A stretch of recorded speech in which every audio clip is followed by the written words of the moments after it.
mercy.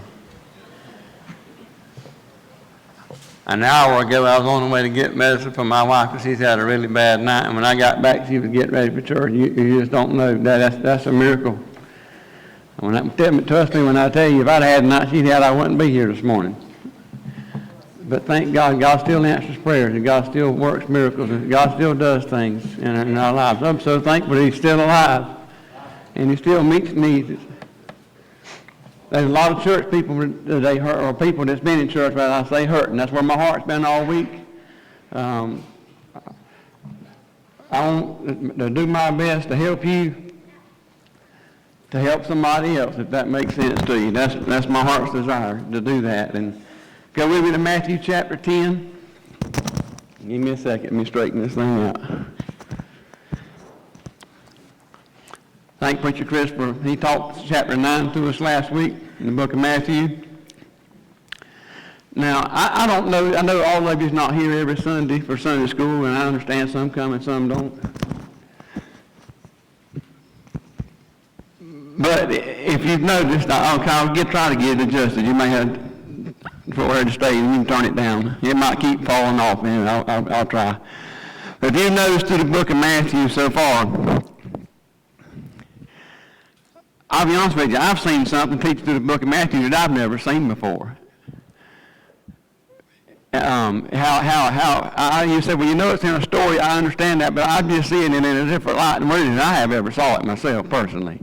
Maybe you always have. But we see where in the book of Matthew where it talks about how Jesus came and was born.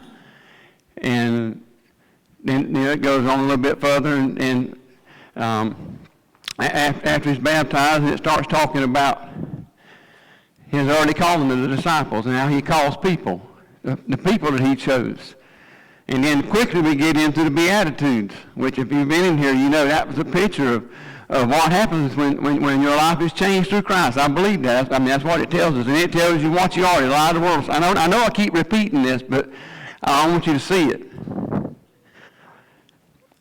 And he tells them, you're the light of the world, you're the salt of the earth. And he tells them things he reinforces some of the commandments and shows them things that what they ought to be doing. And then he takes them himself and begins to heal people.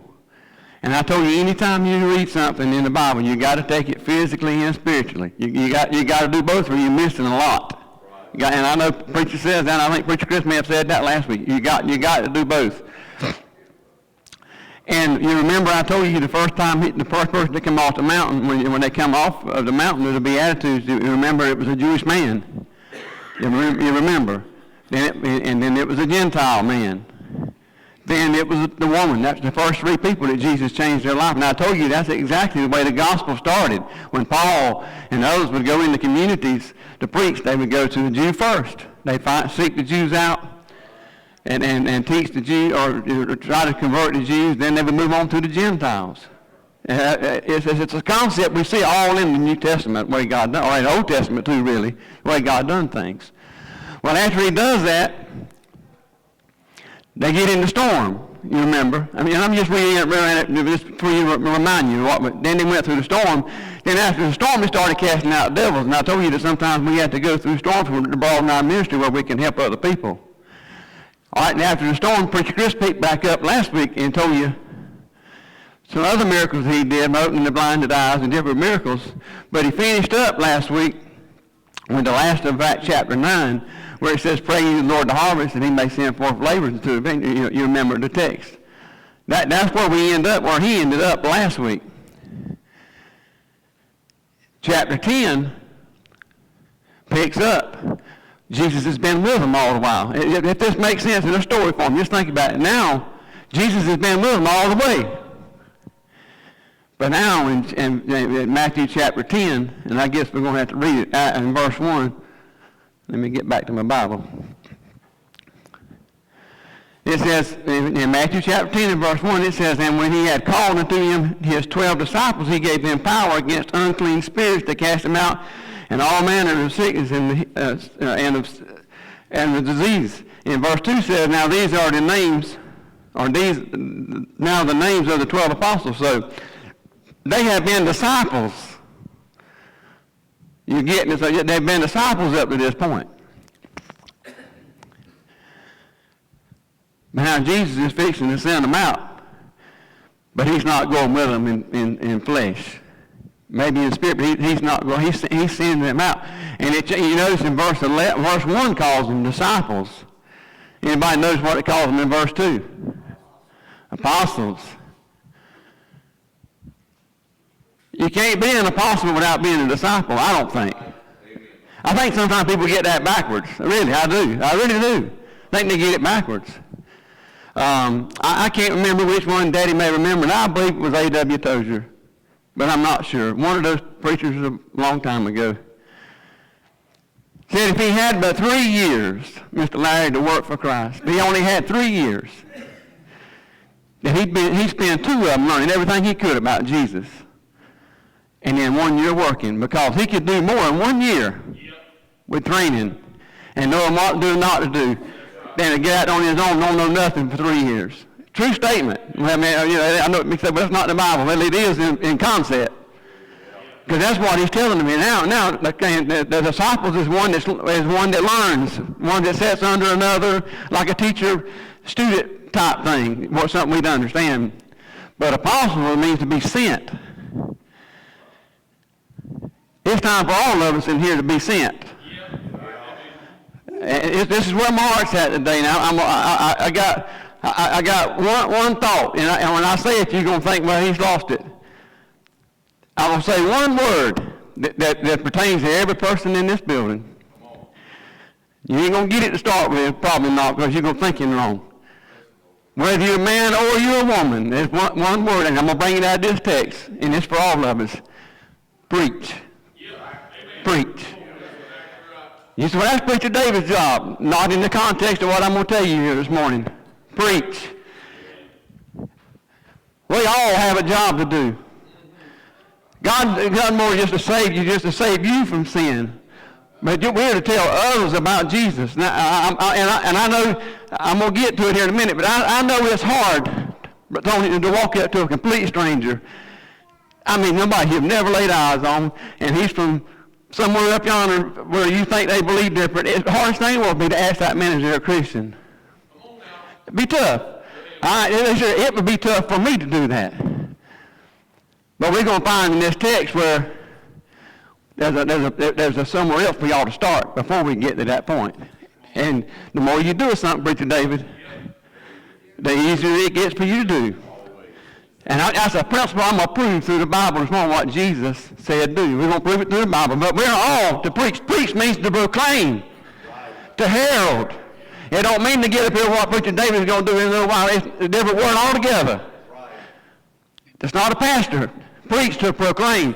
There's nobody sitting in this building. If you've been saved and you know Jesus Christ is Lord and Savior of your life, if you've truly been saved, you should be able to take that word preach and tell somebody about Jesus. How in the world, let me ask you something now, how in the world could you possess something? How in the world could you possess something and not tell somebody else how to get it? Really, think about it. How in the world could you ever possess something, Danny, and you don't know how you got it? I don't care if somebody give you $100, you say, well, it was given to me. I worked 50 hours a week for 10 years. Well, you worked for it. You know how you got it. Does that make sense? And listen, if you can't tell somebody when I get done here about Jesus this morning, you need to check up, because chances are you're not saved. You're not a disciple, and you can't be an apostle, be sent without being a disciple first. Period. It's up to you and I to proclaim the word, to herald, to tell somebody about Jesus. Do you know that Jesus went to the cross of Calvary and hung between the heavens and the earth to die for your sins? Amen? Tell somebody that. It's that simple. He shed blood for me on the cross of Calvary. Do you believe that? Well, you do. Just tell it. Just tell it. I don't know what he's done in your life. I have no idea what Jesus has done for you, per se, in some sense. But you know. Listen, I've told you a lot about my life, but I can tell you I ain't told you half. Does that make sense? I ain't told you the half, but you know where you're at. You know how you got where you're at. But you got to tell it. You can't read a book that won't know, you don't open it, and you got to open up to people. People are hurting. People are struggling outside of this church. Trust me when I tell you that your life may be good. Outside the door of this church, there's thousands upon thousands upon thousands of people that trade places with you this morning if they could. You say, well, I don't know about that. And unless we open up and talk to them. I had something really bad to happen to me this week. And I say happen to me. It didn't happen to me, but it disturbed me tremendously. There's a guy I've been wanting to talk to about Jesus, but he weren't from around here, way up yonder somewhere, just different. But I talk to him occasionally, but I can't tell you I ever done what I should have done, because I did not. Committed suicide Halloween night. Just a little older than me. That's troubling me now, church. That's troubling me because I've had the opportunity, but I didn't do it. I'm not telling you I never mentioned God around him, but there's a big difference in saying thank God for something other than it is to say, do you know Jesus Christ is Lord and Savior? Do you believe he did? There's a big difference. I didn't do that. I should have. You know what I thought? This is true, preacher. You know what I thought? Well, if I work with him long enough, the time will come, I'll do it. I thought I had time. Time's running out, church. Time's running out. Jesus could come anytime. There ain't nothing in the Bible that says he can't come out today and rapture the church. There's nothing that says he can't do that. If he's coming soon. But he give them power over unclean spirits. Now I know physically this happened. Trust me when I tell you. I understand that everything he said here is physical. But I'm going to hit more on spiritual things than I am physical things. I do believe that Jesus, I just told you that. My wife's sitting here this morning. Trust me, but that's physical. But he can do the same thing spiritually. He can do the same thing spiritually. It says that he give them power over unclean spirits. That's people that's got out and got themselves unclean in thought and life. I want to read some more, then I'm going to back up and tell you a few things. I'm going to go a little bit further. I don't know which verse I stopped reading that. All right, no, that's not it. I'm going to skip the disciples. I'm going to skip the 12 disciples. And there's the message there because of their names. Look down in verse 5. Chapter 10, verse 5. These 12 Jesus sent forth and commanded them, saying, go not into the way of the Gentiles, and into any city of Samaritans enter ye not, but rather go to the lost sheep of the house of Israel. And as you go, preach, saying, the kingdom of heaven is at hand. Now, in this text, Jesus said, don't go to the Gentiles.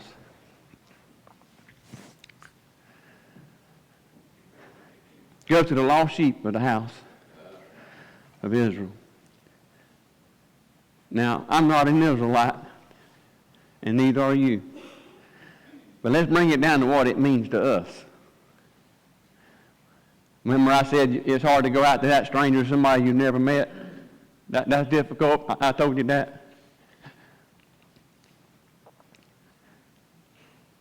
What if it started with you going back to people that used to be in church?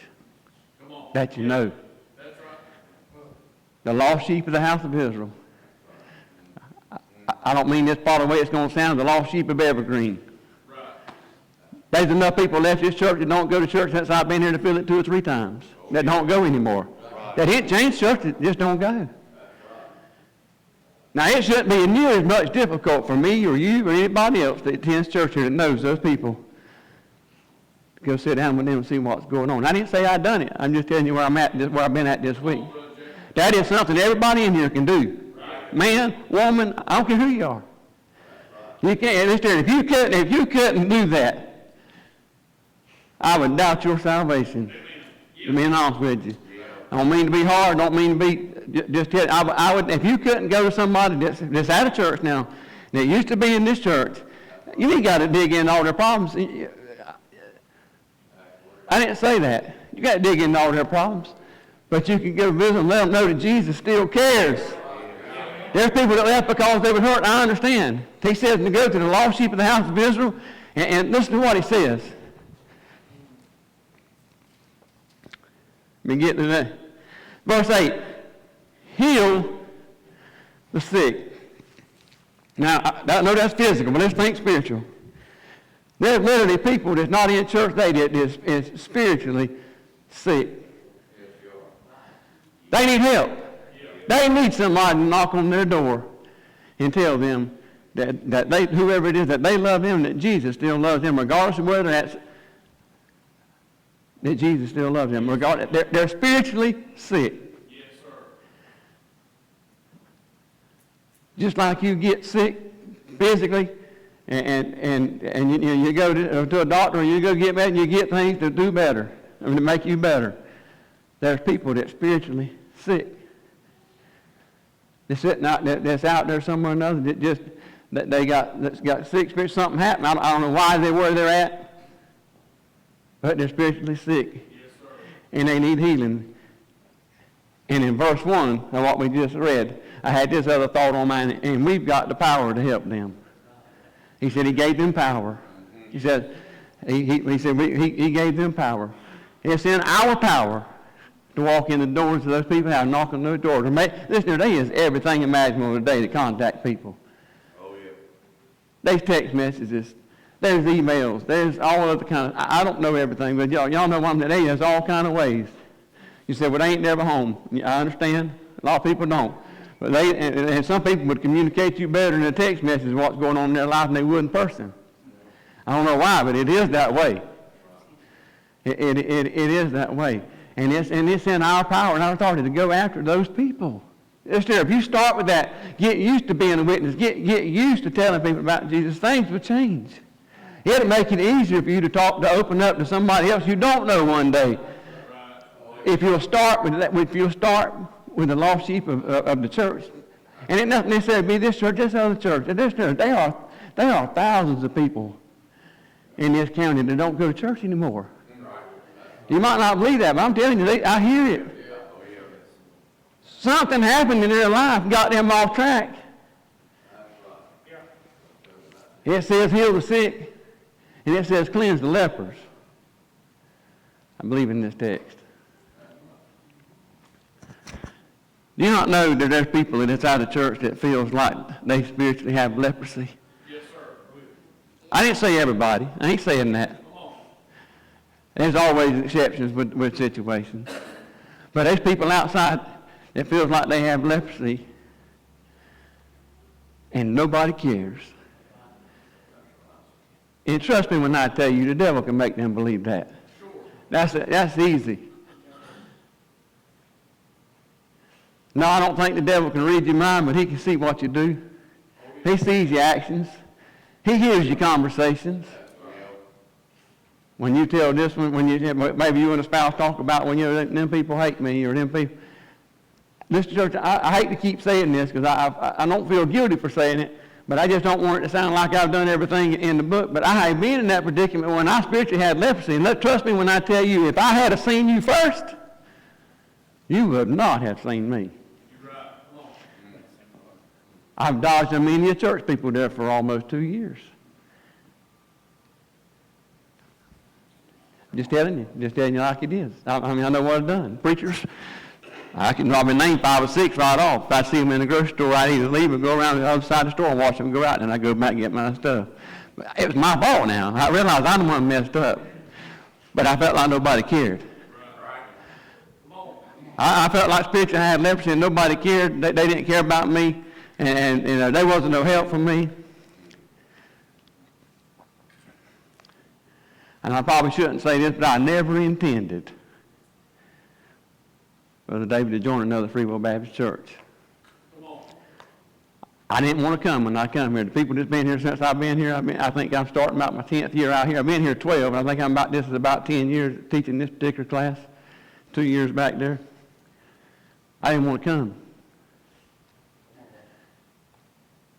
I said, there's no way those people will ever accept me. I'm just telling you where I was at. And I ask God all the time, God, I ain't the only one surely that faces battles like I face. Surely I ain't the only one that has those thoughts. Because the devil will make you believe you all by yourself. I won't get there if you remember Elijah there. Thousands of prophets there in the same boat he was in, but he was the only one there. The devil can make you feel like that. And there's people that feel like that. But a visit, a phone call, or text from you can make a difference in their life. Amen. Trust me when I tell you that.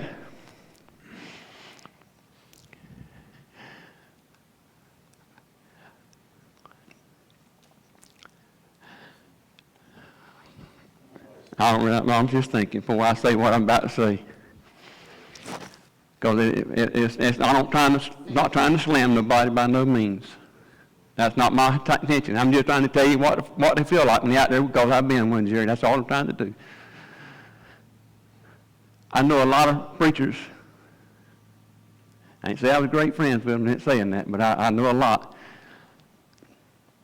I know a lot of Free Will Baptist preachers, been in many, many churches, sung for years and years and years. Just knew a bunch of them.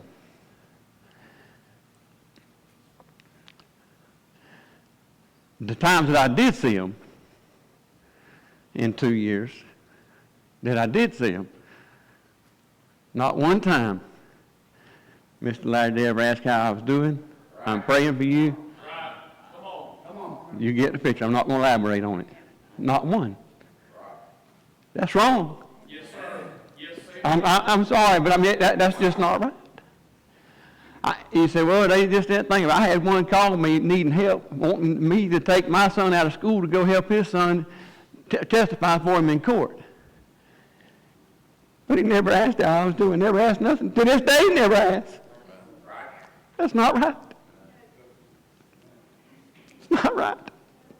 And there's people outside of this church that's hurting. People, church, tell me when I listen to me, I'll tell you, there's people out there hurting. Never do anything to feel what you feel in this place this morning. And I hate to keep saying it, but I know because I've been there.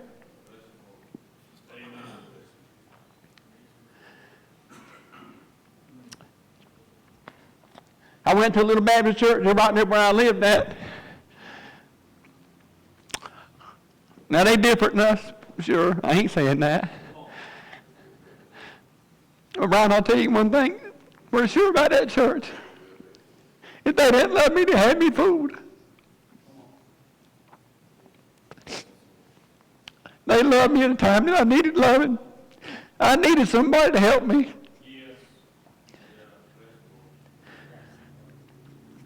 I attended there after about a year. I started doing the service for the preacher occasionally. If he was gone on Sunday morning, I started helping him out teaching Sunday school.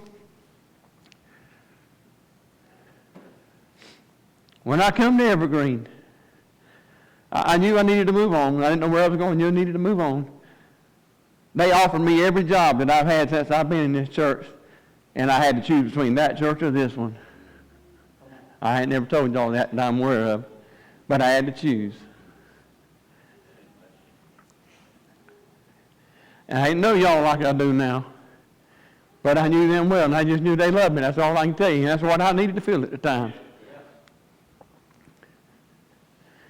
And when I come here, I didn't want to come. I all but cried pretty much when God said go there, and because He did. I'm trying to hurry. I want to worry your patience. But Beverly's the same. We were both. She's the one who really pushed it. She's the one who said we need to go. And Darrell, I knew it was true, but I was sitting there thinking, I ain't going there. Hannah cried all the way here. She didn't want to come either. But when I cracked the doors of the church, I knew I was in the right place. But I was saying, no, God, there's just no way. I want to go back over there where I feel like somebody loves me. Come on. That's right. It's a big deal. Trust me when I tell you, church, this means something to people. Yes. It might not to you because you're not there. Yes, Brother Jake. Come on. Yeah.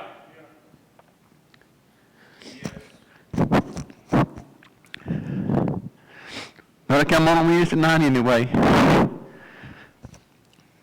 And I knew I was in the right place. And I come back Sunday, and I finally, after about 2 or 3 weeks, called the church back and told them I wasn't going to take those positions that they offered. I didn't have anything either at the time, by no means, because I'd just gotten here.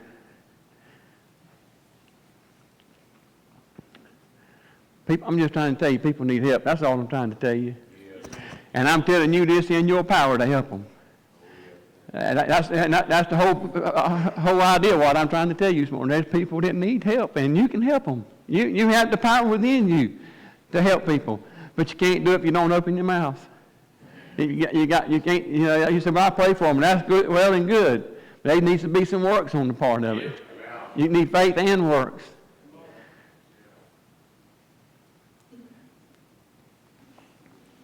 People are struggling. People. I mean, I hear it all the time. People's lives are in a mess. I'm not. You say, well, it's their fault. Don't look at it like that. You're missing it. Not one place in the Bible can you look at me and show me when somebody was brought to Jesus and seeing that Jesus asked them where they were at and what they were doing, why they do it. Not one place. They forgave them. Instead, don't do it no more. Right. That's right. Come on. Yeah. Amen.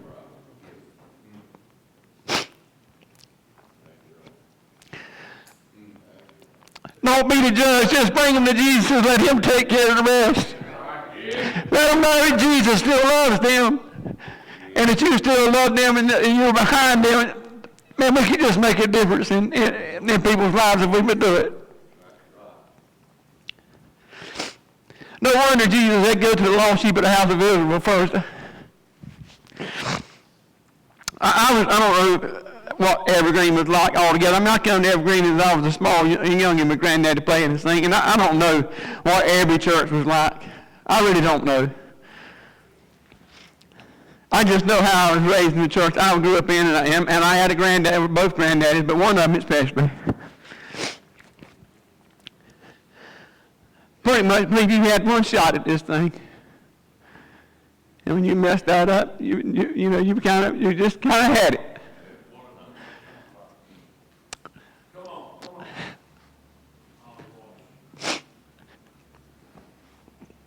You raise a youngin up to believe anything you want to, and it's hard to change a youngin. Yes, sir. He may grow up, and it's still hard to change him. Thomas just said it. Why do you think he said you raise a child the way he goes when he got? I mean, in general, that's generally what would happen. That's because anything you teach a child, although he may not do it, he'll always think about it. He'll always think about it. Chances are I ain't the only one that was raised up that way. There's probably a lot of people sitting out the doors of this church think they got no hope. Because they messed up too bad, they've done too wrong. And that Jesus don't love them. You say, well, that ain't the way it is. Trust me, take it from somebody that's been there. I don't want you to make the same mistakes I made. But I'm telling you, there's hurting people outside of this church, and you could help them if you would.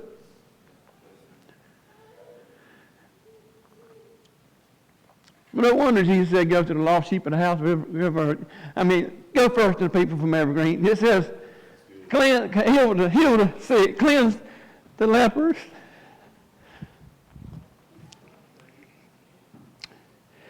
Raise the dead. It also, in this text, means spiritually.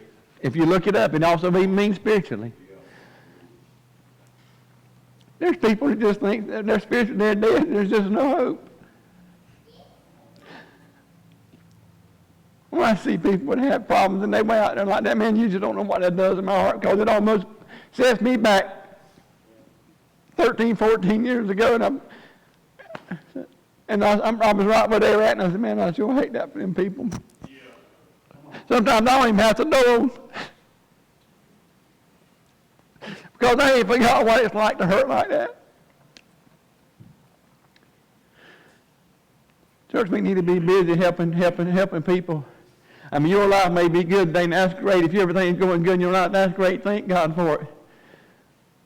But let's help somebody else get where they need to be. It says, raise the dead, it says, cast out devils.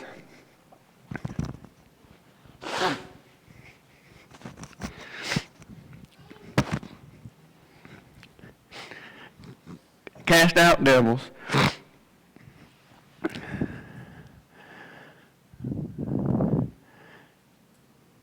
I really think what it's trying to say is people just got off, and I realize that sometimes people get off of sin. What I really think it's trying to say is helping them back to where they need to be spiritually. They need help. Some people may need more help than others. I understand that. But it's easier if somebody's by your side. Say, hey man, I've got you. You can do this. Encouragement. It means a lot. Oh, yeah. Means a lot.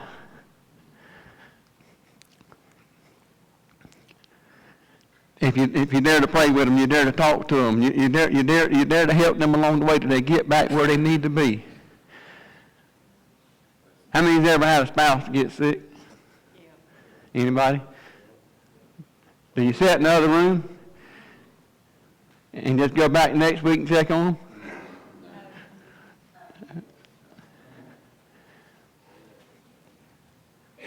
You ever been to get medicine for a spouse or a child? Whatever. You might not be the one that normally does the cooking, but the one that does the cookies down, you cook.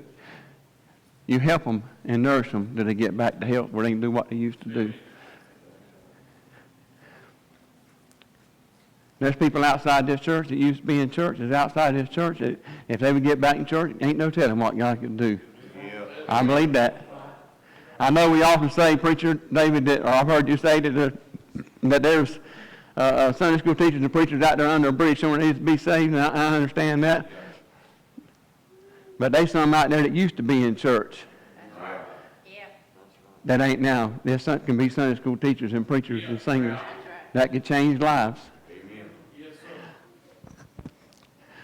I don't know what's going to happen in the next few years, and I just don't know. I just got there's something we're going to face a big change. I just don't know what it is. I can't put my finger on it. We're going to face a big change, and I don't completely understand it. I ain't telling you God told me something He didn't tell you, but I can just feel it. Just honestly, I can just feel it.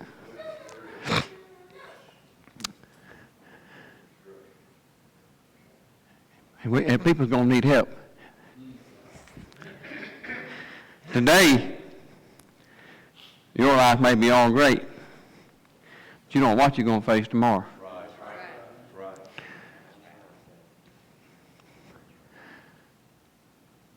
Tomorrow, this time, you may be in the biggest battle of your life. You don't know. Tomorrow, you may need more help than you've ever needed. Do everything you can today to help. I'm telling you, people's struggling and people's having a time, and we can help change them. We can help change them, and we can help cast out those unclean spirits and those unclean thoughts, and help them get back to where they need to be. He says in verse 8, again, heal the sick, cleanse the lepers, raise the dead, cast out devils. And that's not the devil as in the devil. Again, that's can mean a lot to do with thoughts. Demonic power is one, but it also can have a lot to do with what unclean or evil thoughts, so to speak, that you can help people with to get stuff off their mind. Next year, your mind, most times, about 85-90% what you worry about never comes to pass. But your thoughts can carry you off out there in a place, and you got to break your train of thought sometimes. Yeah. Sometimes, and it takes a little while to change your train of thought. I mean, people that commit suicide, they wouldn't have committed suicide 3, 4, 5, 6 months ago. Right. But because the train of thought didn't change 3, 4, 5, 6 months ago, or a year ago, whatever the case may be, it just kept growing, and it kept growing, and it kept growing. To the day that it come up, did it happen? In other words, that's what it's trying to say. You can get rid of help with those types of thoughts that people would have to help them through what they're facing. Jesus loves them and died for them just like He did for me, just like He did for you. And they just think they're in a place with no help, no hope, that they're just doomed. That's a bad place to be in, church. Especially when there's somebody out there that has the power to help them through it. You know, people that wind up dying over stuff like that, nobody knows they got a problem till it's too late. And I'm just talking about one I know this week. Everybody in here knows somebody like that. You thought everything was great in their life, and then something happens, And then you begin to hear, well, you know, that this was wrong and that was wrong, and whatever the case may be going on. Help everybody you can, church. Help everybody you can. I'm almost done what I want to say today, but he says, provide neither gold nor silver nor brass in your purses, nor scrip for the journey, neither 2 coats, neither shoes nor staves, for the workman is worthy of his meat. No, they weren't supposed to take nothing with them. They were just supposed to go out and be a witness. And it says in verse 11, into whatsoever city or town you enter, inquire who is worthy, and there abide till you go. And I'm going to try to get to something and I'll quit. And when you come into an house, salute it. And if the house be worthy, let your peace come upon it. But if it be not worthy, let your peace return from it. And whosoever shall not receive you, nor hear your words, when you depart out of that house or city, shake off the very dust of your feet. For verily I say unto you, it shall be more tolerable for that land of Sodom and Gomorrah in the day of judgment than for that city. Now I know that was several verses, but I'm going to sum that up real quick and I'll be done. I said just a few minutes ago that there was exceptions. I understand. I said that, and I'm going to explain that just for a moment. There's probably some people outside the doors of this church that nothing could get them back in here. I'm not saying all. I'm not saying. I mean, there's probably some. There's some that's for one reason or another, they just ain't coming back. But he is saying in this text, there are some that's going to receive you. He said, if they receive you, stay with them. There are people that will receive you. I'm going to tell you there's going to be more to receive you. They might not like it, but I'm going to tell you there's more that's going to receive you than that's going to reject you if they've been in church before. Oh, yeah. Right. More than likely. That would be my guess.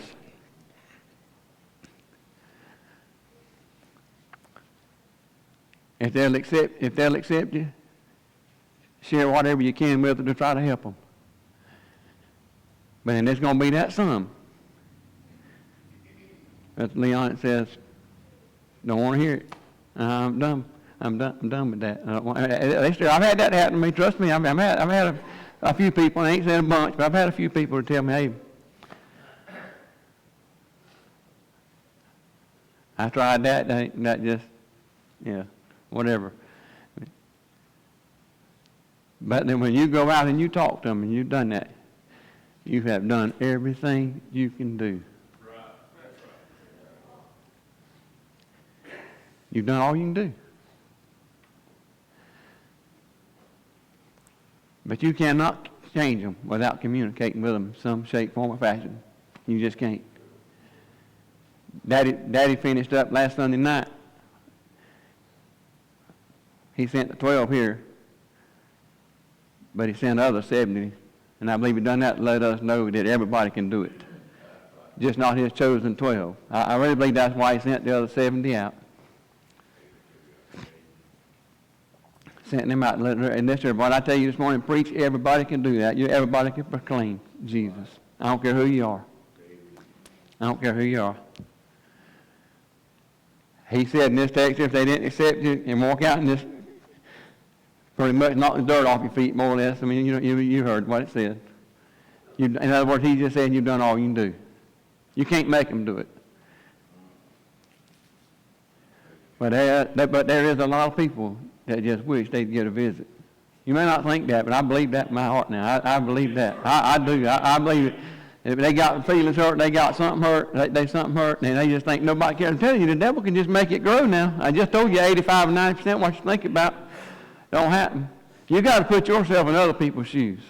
Amen. What would they think? What would you think if it happened to you? That's what you got. And people, we don't do that very often. We think about ourselves. I mean, me included. I ain't pointing fingers. Me included. We don't think about how other people feel. We should. We got a job to do, church. It's up to us to do it. When Jesus comes, I want to be busy. I want to be doing what I'm supposed to be doing. And I hope, pray, you're doing what you think you ought to be doing. But if you ain't doing nothing, you ain't doing what you ought to be doing. Or being a Christian and attending church 3 times a week. Nothing wrong with that. I mean, that's where you get strength. That's where you learn. I'm all for it.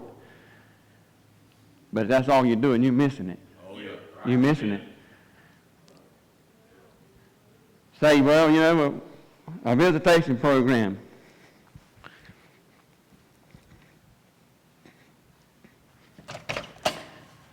Every time you walk out the doors of this church, you're on a visitation program. You let that sink in.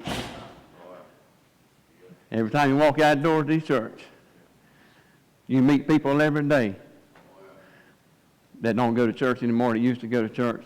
If you hold a public job, I mean, I don't know what you do for a living, unless you stay home. You know, it might be a different story, but if you work a public job, you're going to run across people.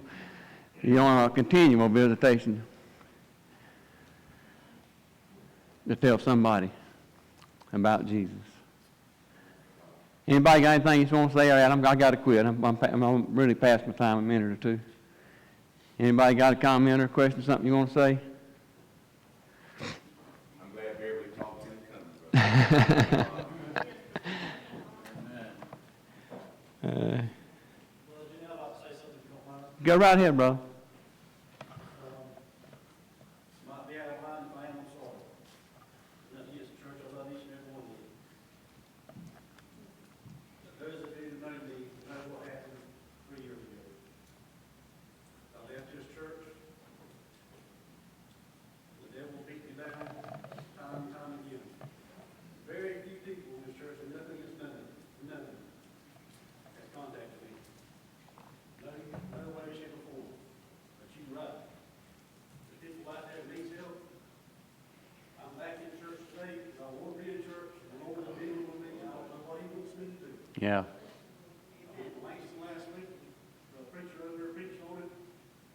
Monday morning, I got up, I cried half a day. I called 3 people. We're all going to see it. My daughter, which is the light of my life.